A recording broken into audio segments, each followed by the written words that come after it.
안녕하세요. 김윤갑의 경제부동산입니다. 구독, 좋아요 부탁드립니다.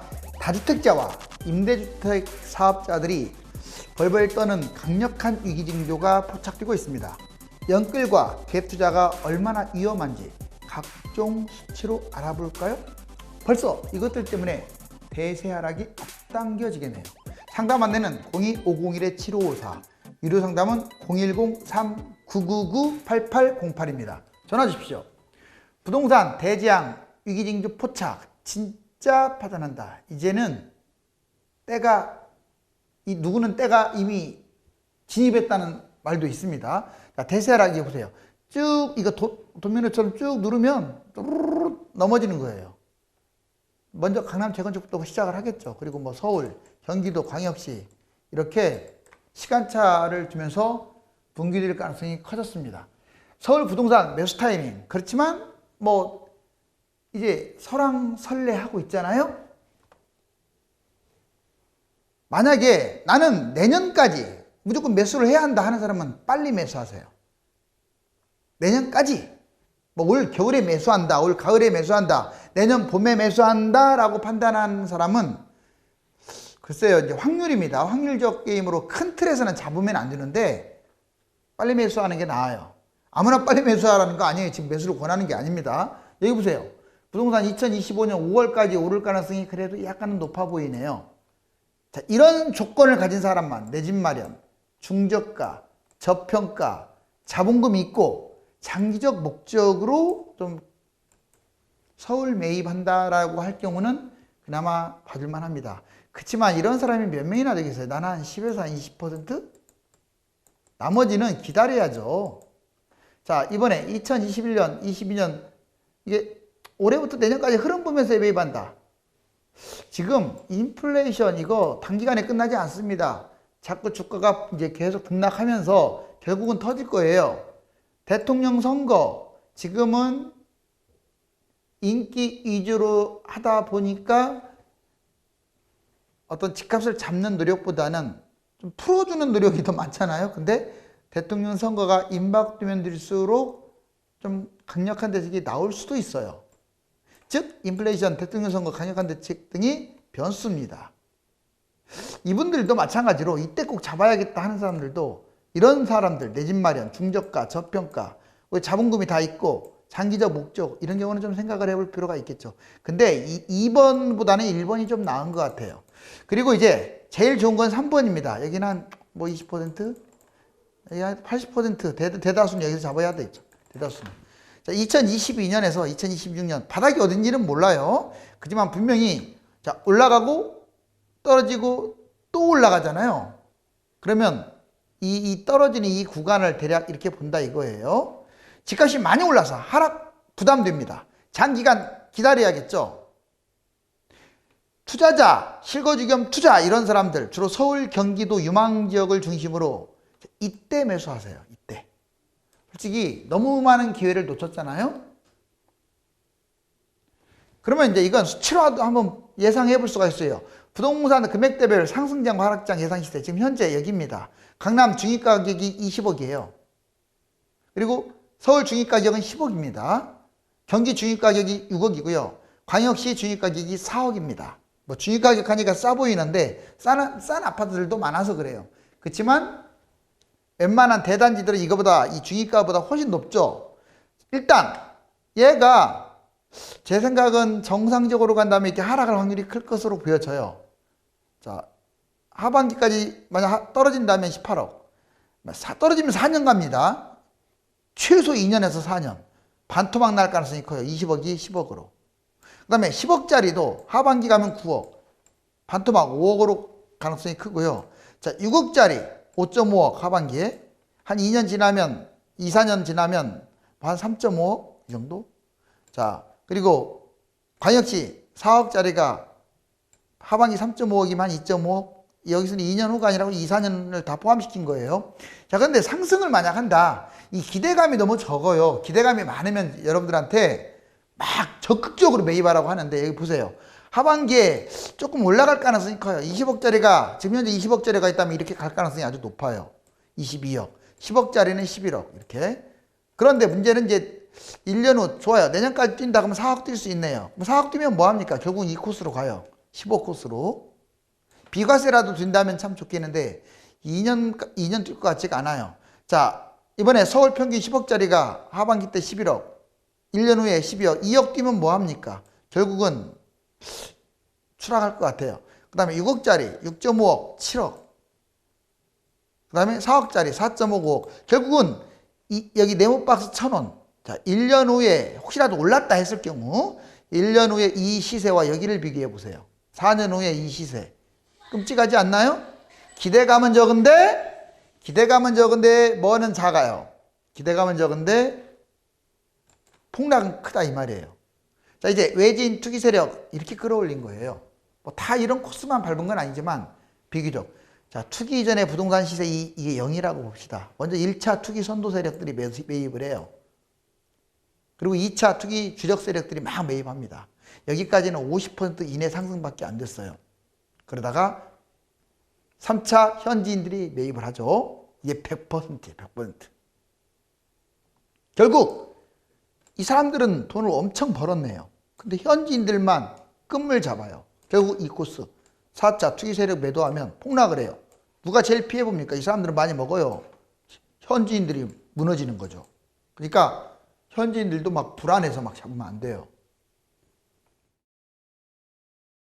부동산 투기 부추기는 언론들 아주 심각해요. 여러분들 보면 뉴스 보면 물론 지금 올라가는 건 맞지만 상당히 이런 4가지 유형의 언론들을 볼 수가 있어요. 이건 보수, 진보 상관없습니다. 자, 왜 그러냐면 이 언론 세력 자체가 기득권이에요. 그리고 언론 이거 그냥 기자들이 써가지고 내보낸 거 아니에요. 다 그 편집국장이라든가 다 이거 허락을 받아야 돼요. 그 사람들이 기득권이라고요. 집값 떨어뜨리는 걸 자꾸 이렇게 내보내는데 좋아하겠어요? 자, 보십시오. 자, 먼저 집값 상승 목적의 기사들이 제일 많아요. 그러니까 여러분들이 뉴스 보면 맨날 올라간다는 말밖에 없을 거예요. 자, 2021년 4주 연속 1% 올랐다 이 말이에요. 하반기 상승 확대되나 이런 식으로 부추기고 있어요. 이런 제목들 많습니다. 두 번째, 아직도 투기 세력 탓하고 이게 정부를 비판하는 거예요. 아직도 투기 세력 탓, 규제도 풀지 않는다. 지금 무슨 말 하고 있어요? 아니 솔직히 투기 세력이 집값 띄운 건 맞아요. 물론 정부의 무능하고 투기 세력이 딱 이렇게 무능이라고는 생각 안 되네. 이 투기 세력하고 이렇게 둘이 조화를 이뤄서 집값이 뛰었는데 이 정책 실패해서 정부를 무지막지하게 비판합니다. 그래놓고 규제 막 풀라 이거야. 규제 풀면 집값 폭등하는 거 뻔히 알면서 이 사람들은 집값 폭등시키는 게 목적이거든. 세 번째, 자, 매수를 유도합니다. 이 시점에서 매수를 유도해요. 그러니까 자꾸 막 대출해줘라, 뭐 해줘라, 젊은 층 막 해라. 아파트 매물 잠김이 지금 심화돼가지고 2030 어쩌나 이게 제목이에요. 제목. 무슨 매물 잠김이, 우리 매물 잠김도 있지만 사려는 사람도 없는데 그건 아예 꺼내지도 않아. 그러니까 이 소중한 아파트가 있는데 매물이 잠겨서 매물이 없으니까 2030 어쩌나 빨리 잡아야 하는데 부추기고 있죠.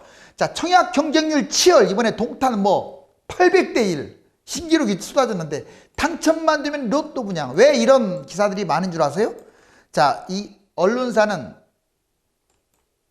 건설사의 꼬봉이에요. 앞잡이. 돈 받고 하는 거니까 분양 홍보 목적으로 건설사 배를 불리기 위한 목적이 있어요. 이게 다 그렇다고 생각은 안 해요. 언론도 양심적인 언론들이 많죠. 그런데 특히 투기를 부추기는 언론들은 이 4가지 형태가 있다. 자, 투기 세력 마지막 폭탄 떠넘기는 중입니다. 만약 여러분들이 어설프게 매수를 하면 이 짝 나요. 이 짝. 꼭 기억하세요. 자, 매도자들은 주로 그 전에 돈을 왕창 먹은 기득권층이에요. 2013, 14, 15 이전 싸게 잡아가지고 비과세로 팔아먹는 거죠. 다주택자들, 이 사람들도 세금은 좀 있을지 몰라도 시세 차익이 엄청납니다. 임대주택 사업자도 마찬가지. 투자자, 실거주자보다는 투자자. 그리고 주로 연령대는 40, 50이에요. 이 사람들이 누구한테 파는 줄 아세요? 자, 매수자, 서민층들, 아무것도 모르는 서민층들, 무주택자들, 내 집 마련, 그러니까 실거주 내 집 마련, 그리고 2030 경험이 없는 자식벌, 이런 사람들한테 폭탄 떠넘기기를 하고 있는 중이에요. 좋다고 묘사하고 있는데 조심하셔야 돼요. 자, 이 매도자들 보실래요? 근데 이 사람들 막대한 시세 차익으로 팔았으니까 차익을 거뒀잖아요. 그래놓고 거기서 끝나지 않아요. 하락장에 또 금매를 매입합니다. 돈에 돈을 버는 거예요. 근데 매수자들 슬프지만 이렇게 갈 가능성이 커요. 무리하게 지금 연끌 매입했는데 하락장에 막 떨어지니까 이제 불안해가지고 던져버리는 거야. 패닉, 공포에 매도를 하는 거예요.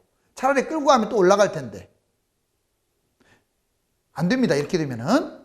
자, 이제 꼭 하고자 하는 말 한 별표를 쳐볼게요. 연끌 매수자와 갭 투자가 왜 파탄 나느냐? 한번 사례를 적나라하게. 서울시 평균 아파트 매매 가격이 4월 기준 9억 1천만 원. 대략 한 10억 정도 돼요. 10억 정도. 근데 그게 9억 1천만 원으로 좋아. 잡아놓고 4인 가구 평균 소득 622만 원으로 신용주택담보대출 최대치를 적용했어요. 이제 한번 최대치 적용했어. 그 이른바 연끌 패닉바잉이죠. 연끌 중에 총 대출금이 4억 4,200만 원. 4억 넘기는 사람들 많아요. 대출. 뭐 아무튼 4억 4,200만 원을 받으면 이런 일이 벌어져요. 현재 보유세와 이자를 포함해서 연간 2,275만 3,252원. 그렇죠.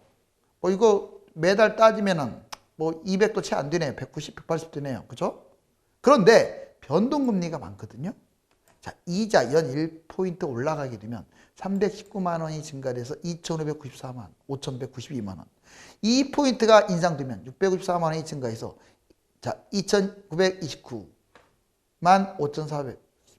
여러분들 약 3천만 원을 이자로 내야 돼요. 내가 쓸 돈은 제한이 돼 있는데 이자가 내가 계획했던 것보다 확 늘어난다? 이건 난리 나는 거죠. 더군다나 여기서 끝나는 게 아니라 또 원금을 갚아야 한다 뭐 이런 부분까지 있게 되면 진짜 피곤해집니다. 세 번째, 더 큰 문제는 자, 저금리 기조 때는 그나마 되는데 사라질 경우 부동산 시장에 몰렸던 자금도 위축이 됩니다. 왜냐하면 여러 가지 이유가 있지만 이제 3기 신도시 곧 분양하잖아요. 앞으로 2, 3년간 계속 분양할 텐데 서울을 비롯한 수도권에 대규모 주택 공급이 예고되기 때문에 그래서 이 자금들이 이쪽으로 분산되고 위축될 가능성이 커요. 너무 대출이 늘어나게 되면 안 되니까. 또 하나, 금리 인상에 이어서 83만 가구, 실질적으로는 약 200만 가구 정도 되죠. 공급하는 이사 대책 및 추가 대책 1, 2년 내에 물량 부족이 우려까지 해소가 돼버리면 집값 급등을 지금까지 부추겼던 두 개 요소가 뭐예요? 금리가 너무 싸고 공급이 없었고 하는 그 두 개 요소가 사라져버리니까 집값이 대폭 나갈 수 있는 거예요. 이제 제일 중요한 게 5번인데 집값이 이제 장기적으로 빠지면 뭐 1년 빠지고 5개월 빠진 적이 없어요. 기본 2년입니다. 기본. 길면 5년이고요. 보세요. 집값이 장기적으로 하락할 경우 얼마까지 빠지느냐? 30에서 60%까지 폭락을 하는데 무리하게 연끌 매입한 사람은 패닉에 빠져 계속 떨어지기만 하니까 몇 년 동안 떨어지기만 하니까 겁나가지고 매물을 내놓고 팔아버리는 거야. 그러면 이제 집값이 폭락을 했으니까 자기 돈은 다 날아가는 거죠. 또 하나, 무리하게 갭 투자한 사람은 매매가 하락으로 전세계가 떨어져서 전세금도 못 돌려주는 오히려 경매를 나가는 사람들이 속출해요. 어떤 면에서는 이 연끌보다 무서운 게 갭 투자인 거예요. 왜? 전세금 받아가지고 전세금을 떼어야 하는데 집값이 떨어지면 전세금이 폭락을 해갖고 메꾸지를 못하는 거야. 자, 근데 지금은 부러움의 대상이 누굽니까? 다주택자들이죠. 뭐 세금이 많든 적든. 왜? 돈 엄청나게 벌었잖아요. 그런데 이걸 끼리고 가다가는 결국 이 다주택자들은 갭 투자가 많아요. 하락장에 가장 심각한 상황에 빠지게 됩니다. 한국부동산원 여기 보시면 서울 저번 주하고 비슷하고 주로 강남권이 이렇게 뛰고 있죠. 자, 부동산 114도 보면 조금씩 지금 약간씩 올라가고 있는 추세기는 해요. 부동산 상승폭 감소, 여름철 변곡점 온다. 그렇지만 월별로 봤더니 계속 1%대를 유지하고 있지만 KB부동산 어때요? 월별로 4월 달까지 계속 내려가고 있고 한국부동산도 내려가고 있네요.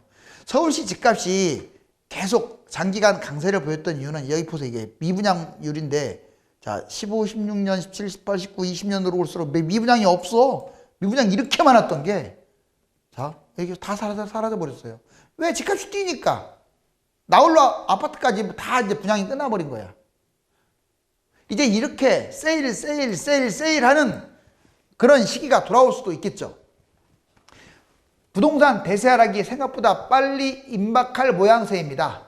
그동안 가위 눌리면 살아온 무주택자들에게도 한 줄기 빛이 들어올 것으로 보이므로 초미의 관심을 가지고 보아야겠습니다.